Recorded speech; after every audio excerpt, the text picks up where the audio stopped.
So if you go to YouTube, there's a lot of good video reference for animators. I'm going to start with this one. When I'm in person, I generally like to have the whole class take a little field trip, go out in the hallway and watch each other walk. It's very informative. You'll learn a lot about human anatomy in doing that.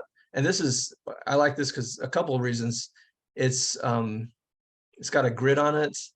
It's slow motion, so we can really nicely go frame by frame. Let me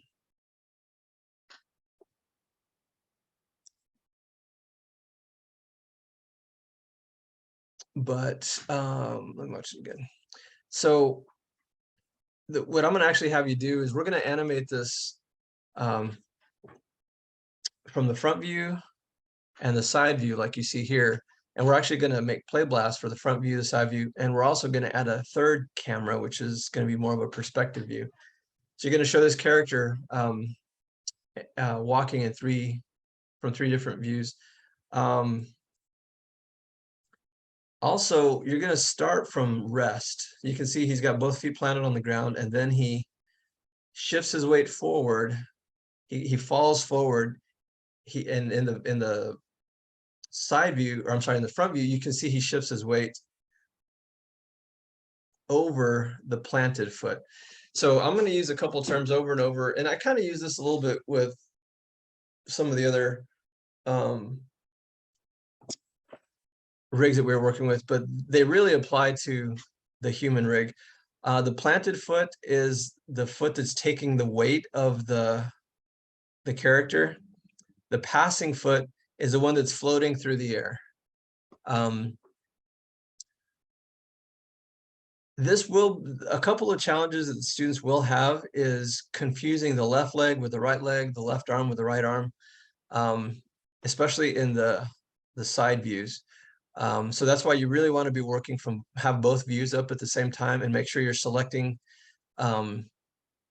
like if you're going to grab the controls for the left foot, you grab them from the front view and instead of when the character is in this position. They overlap very often, so that's going to be a challenge. But if you have both views up, it's going to make it easier.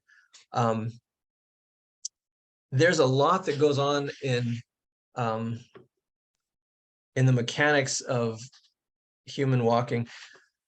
And bipedal walking is much harder than quadrupedal walking for the character that's doing it. If you think about animals versus humans, baby animals that are quadrupedal, like wildebeest or gazelles, they're up and running. They're not only walking, but they're up and running within the first couple of minutes of birth. They're kind of wobbly and it takes them a couple minutes to get their footing, but once they've got their footing, their instinct is they can actually run. When you consider human babies, we can't even start walking and we're just barely walking at maybe 8 months. So there's a whole lot more time that it takes for the human brain to make all the understand the mechanics of how you get the body to do what you want it to do, so it actually successfully moves forward. And you'll hear a lot of this. The essence of bipedal walking is falling and catching. So as you see this guy, he takes his foot off the ground and he leans forward. You can see this angle in his body. He's secured on this planted foot, and the rest of his body is just falling forward. And as he's falling forward, he's preparing this foot to catch himself. So he's moving this leg and this foot forward until he gets to that position where the heel contacts the ground. And now he's prepared to catch himself and take the weight off of this foot. So this position right here, this is our quintessential contact pose. He's on the ball of his foot for his trailing leg. The trailing leg was just the one that was planted, and now his leading leg, the one that was passing. So he's got contact at the ball here. He's got contact at the heel here. this is a very Western way of walking. We kind of take it, I don't want to take it for granted, but it's easy for us as Americans to think this is how all people walk, but not all people walk like this. Not even all Americans walk like this. Some people walk much more flat-footed. Some people walk more on the balls of their feet.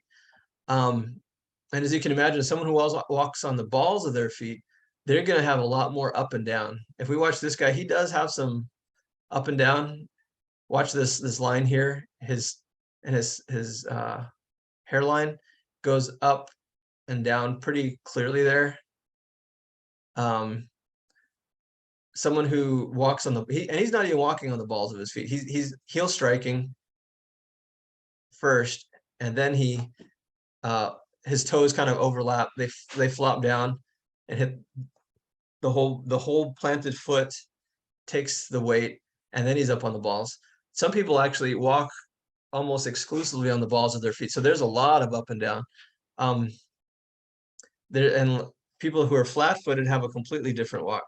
If you see a woman in heels, she's going to walk very differently from this. In fact, generally their strides are going to be very short compared to this guy's.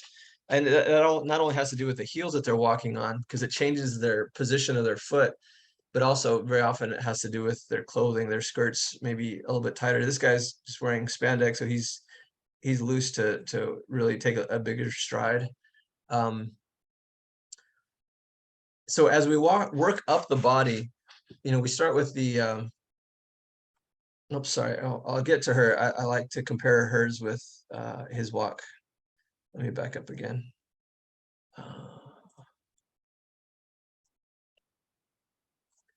So there's a lot of things happening.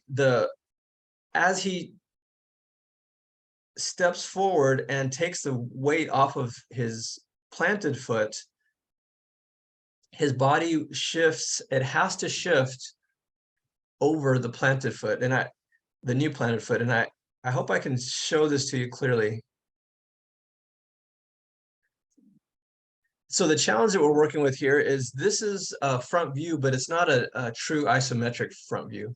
There's a camera that they put in front of him, and it's picking up perspective. So it's not exactly a true isometric camera. If it was, you would see him shifting more left and right. But if you watch his hips, we'll see if we can pick up his slight shift left and right. I don't see it so much in the hips. He is, if we watch this line right in the middle of his body, he is kind of shifting weight left and right just a little bit.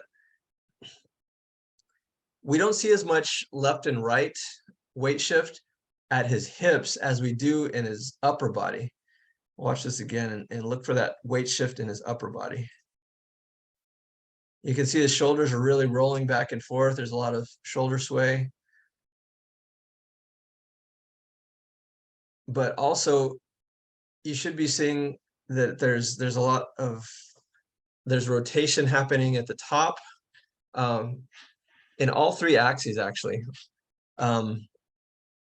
So the hip is countered by the shoulder movement, and then the shoulder is countered by the head movement. If we watch this again, you can see that even though his head is shifting left and right, it's translating left and right because his shoulders are rolling so much. His head is fairly still. It's up and down. In other words, his head isn't like on a FK rig where it's just moving side to side. It's he's countering his shoulder movements with his head, so his head stays steady. Let me go back.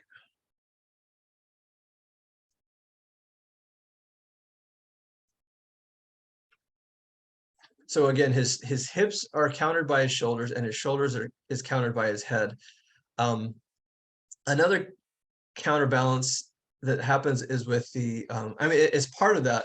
The legs are countered by the arms. So as his, let me actually get to a better position right here. So, and it's really obvious on the contact positions. You can see his right leg is trailing, but his right arm is leading. His left arm is trailing and his left leg is leading. So, and especially, he's wearing dark spandex here, so you can see where it would be easy to confuse the left and the right leg. With the arms, it's a little bit more clear because he's got these holes in his for his arms. But in this position, you can see that his shoulders are rotated towards that leading arm. And this will be, well, so we do have an IK rig here where we can turn the IK controls on, but for a walk cycle, generally, if it's just a straight walk cycle where the character is not going to grab a pole or grab onto something, it's going to be easier to animate the arms in FK, so they're just swinging, and animate the feet in IK, so they get stuck to the ground. So the arms, essentially, these are pendulums. They're swinging back and forth, and we're not going to see this with these human characters, but what we're going to do with the rig is we're going to slightly break the elbows. And if, so one thing that I wanted to mention, make sure that you you get into the Animator Survival Kit, starting on page 102 to 166. He spends Richard Williams spends a whole bunch of time on walk cycles. That's, I would say that's the that's the biggest section of the book is walk cycles. And even though it's these are drawings, they're 2D drawings on a flat space without any real time to them, they're really helpful to understand, especially the positions. So we're going to break up our animation into our blocking poses, which are this is one of our key poses, the contact position. And then, oh, I just passed it. Let me see if I can get to it. So right here where the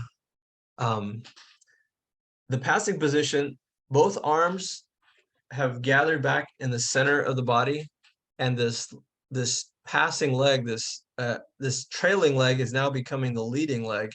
It's more or less about in the middle of the position. There's even a slight, you can see it's hard to see because his other leg is in the way, but there's a slight bend in that leg, that planted foot leg. There's a slight bend there. In this passing leg, you can see that the foot isn't very high. It's fairly close to the ground. And I'm sure when I was a kid, I had my parents were always telling me, don't drag your feet because you're ruining the soles of your shoes.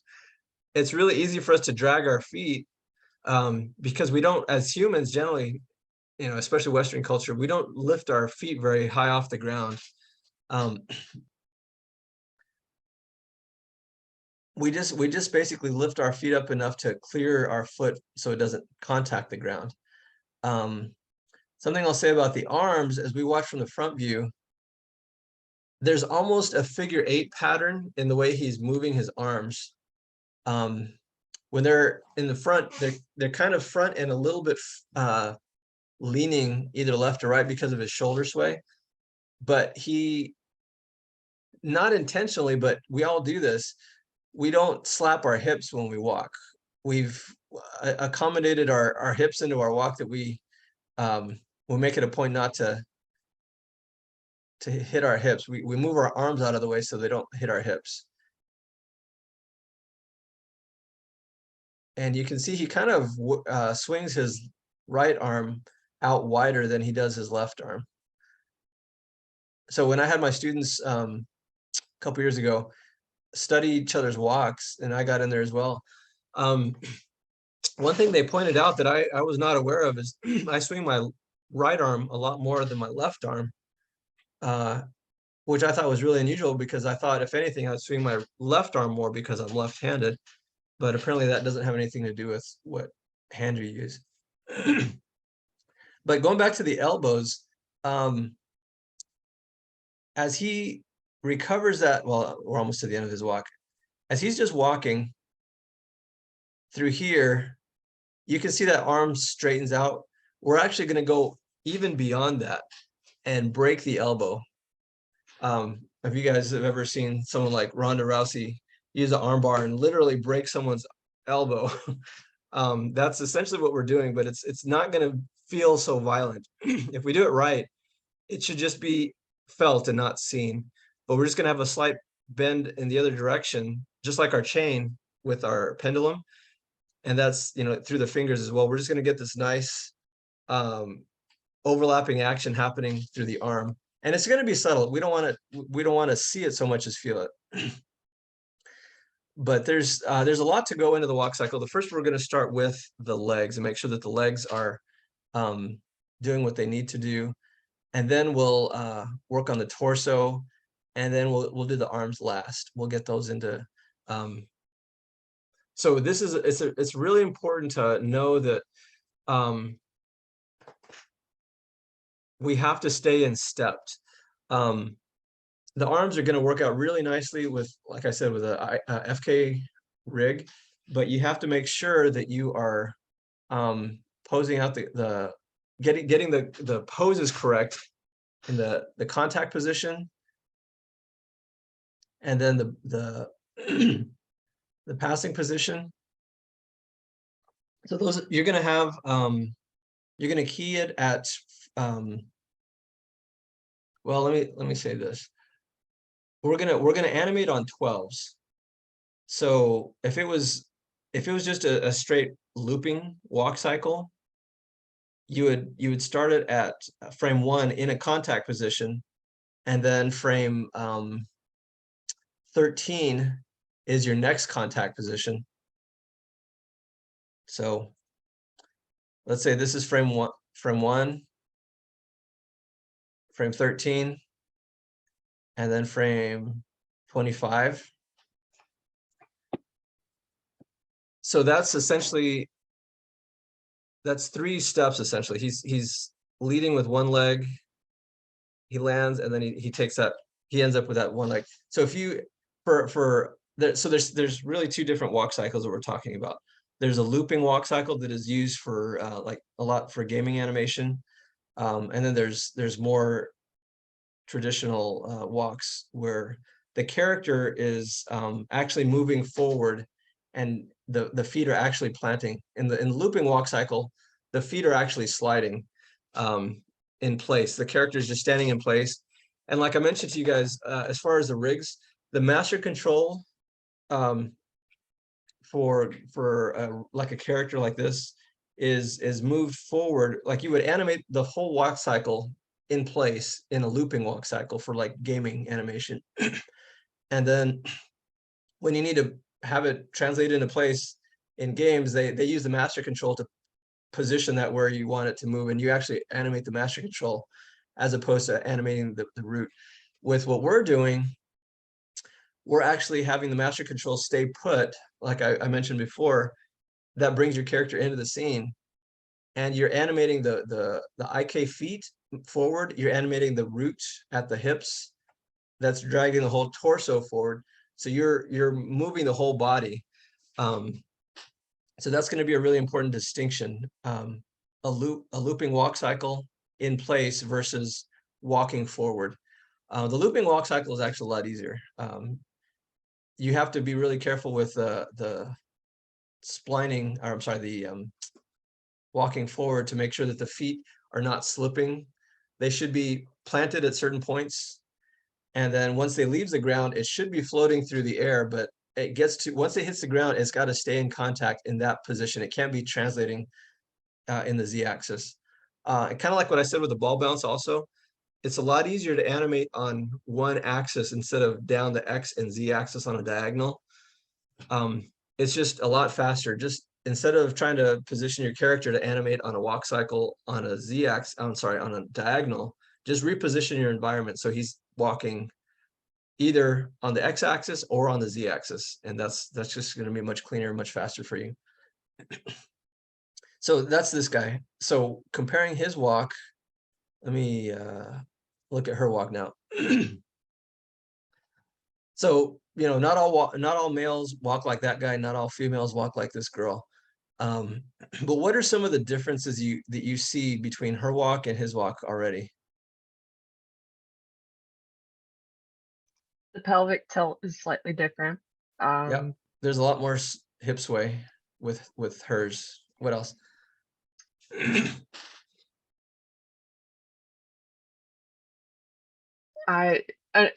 hard to say unless you see them side by side, but the other thing Yeah, is that's a she good point. looks shorter than him, Yeah. so her step width is not going to be as wide as his because she's shorter, she's closer to the ground, so the spacing between her footsteps would be a smaller gap than between his, because he takes a Yeah. wider step and hers are closer together. Well, that's interesting. Well, let's actually compare these side by side as much as possible. I'll bring up 2 sessions of YouTube.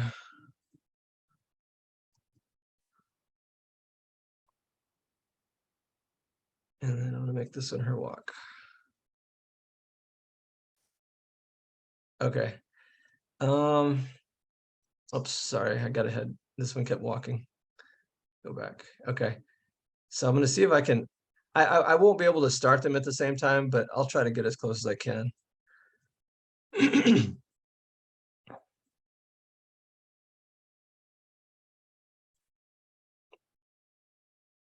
All right. Well, hers is still a bit bigger.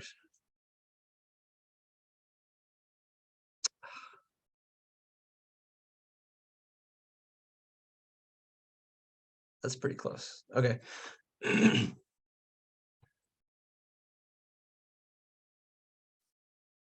we go. Let's see how fast I can hit these at the same time.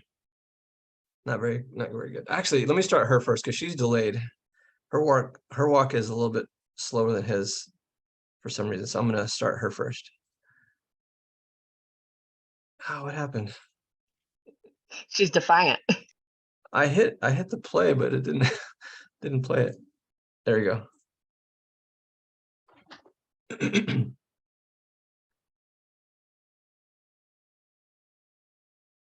So yeah, she is shorter than him. Coming to the end. I'll just let it stop.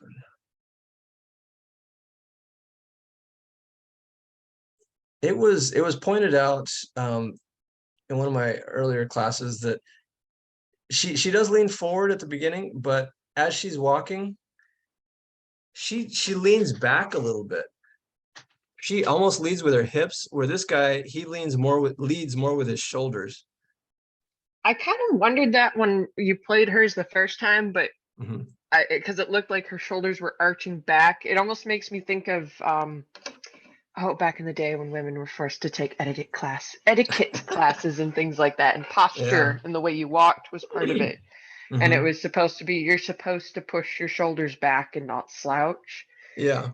But and that can also be character specific because different people have different postures too. Yeah.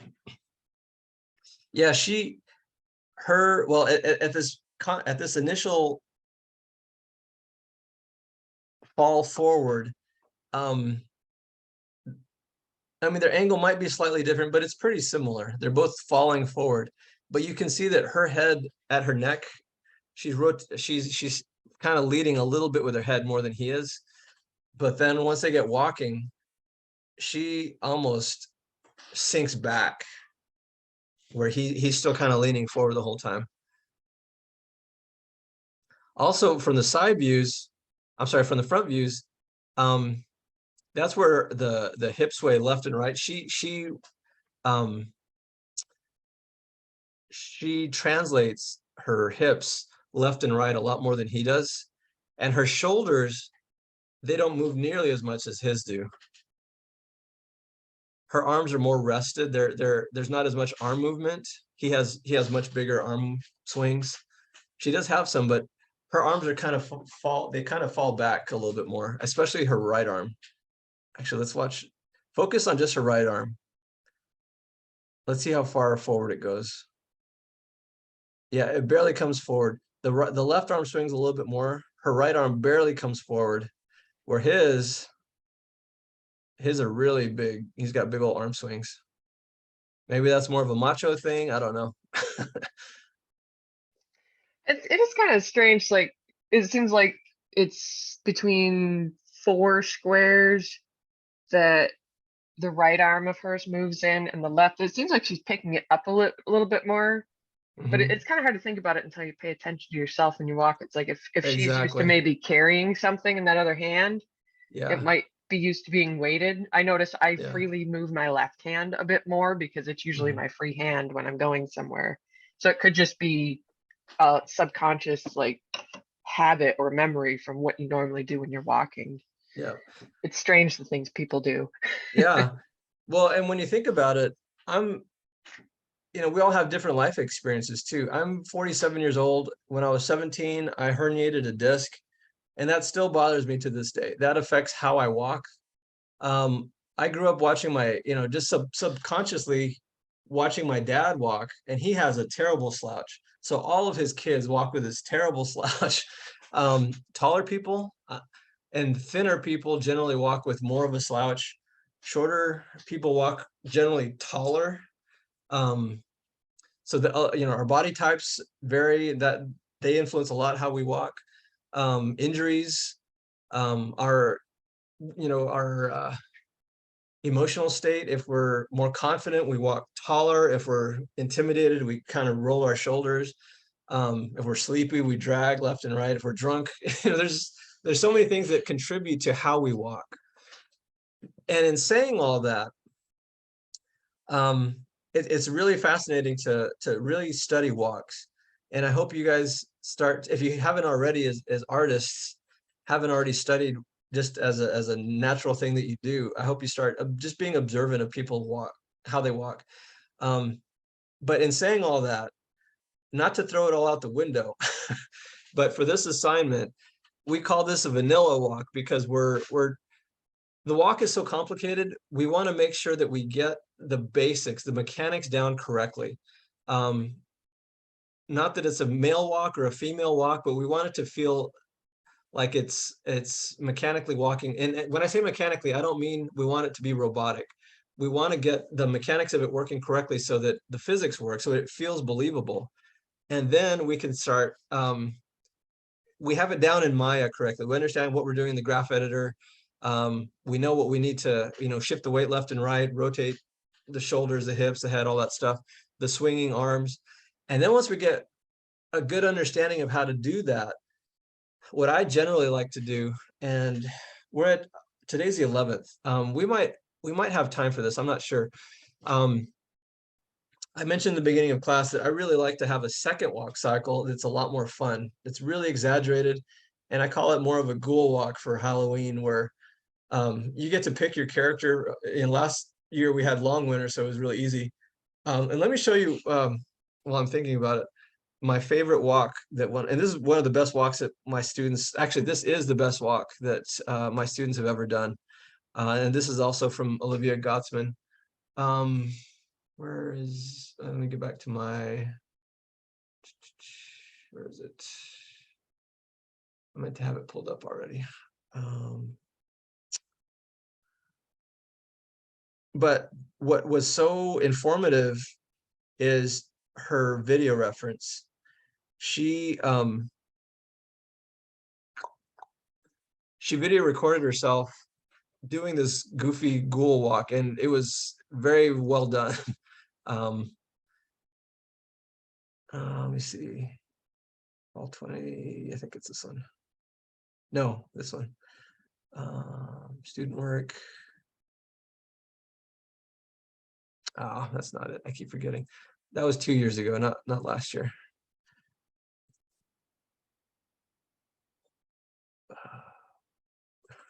I call it H Walk for Halloween.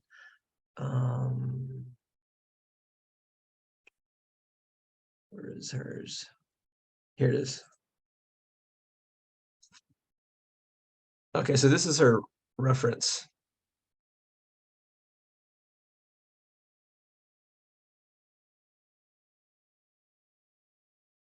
And she studied that a couple times. And then her walk cycle, let's see, polish, spline. I think this is the last one. This is the polished one. Let me make it big for you. And we just did loops, but we're actually going to do a actual walk cycle. But she's got so much going on here.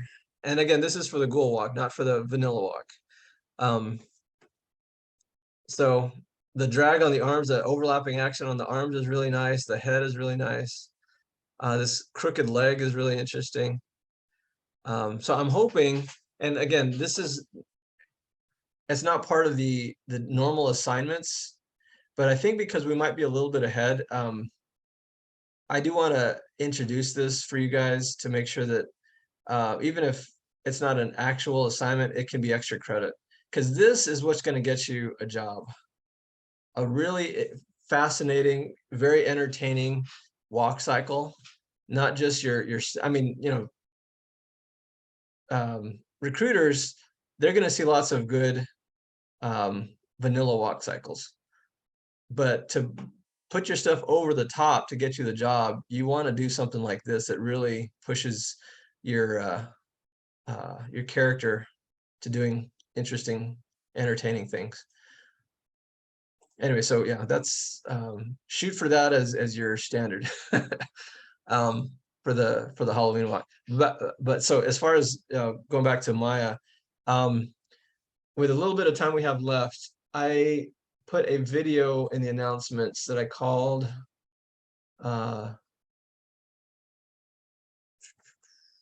Ultimate Bunny Rig Review.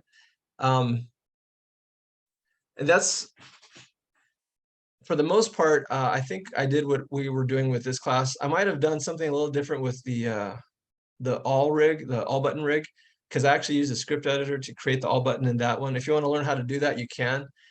I think for our purposes, the all button, the way it's set up as a layer is fine. But with the rig, if you wanted to create an all button for the left hand and all button for the right hand, so you can animate those independently, that's going to be more useful with a script editor. So for Tuesday, what I want to see is your character. Basically, let me go back to the walk. I want to see those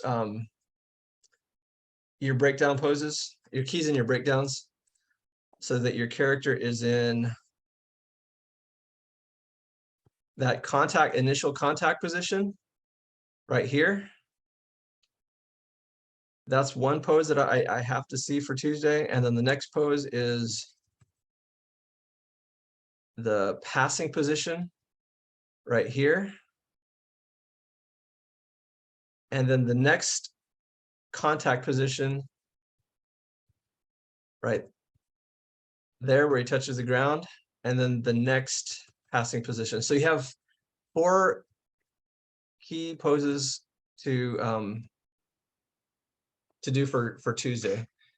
2 passing positions and 2 contact positions. And I'll put some more videos up that give you more information as far as working in a walk cycle.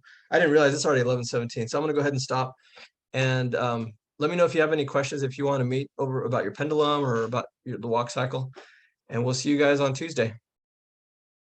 Oh no, today is Tuesday. So I'm sorry, we'll see you on Thursday. Everything that I was just saying for Tuesday is for Thursday's class, not for Tuesday. Thursday. All right. See you guys later. Thanks. See ya.